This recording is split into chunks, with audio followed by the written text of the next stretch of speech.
नमस्कार, मी मनीषा। आज बघा आपण बनवणार आहे फोडणीची कैरी। त्यासाठी बघा मी इथे एक पातेले घेतले, गॅसवरती त्यामध्ये तेल टाकले। तेल गरम झालं की आपण त्यामध्ये मोहरी, थोडेसे जिरे आणि लसूण। मी या फोडणीच्या कैरीमध्ये लसूण टाकत असते, मला आवडते।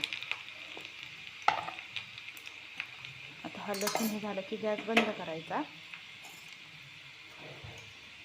त्यामध्ये 1 चमचाभर मिरची पावडर,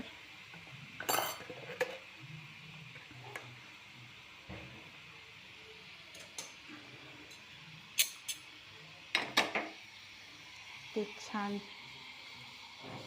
फोडणी झाली की ती या चिरलेल्या कैरींवर टाकायची।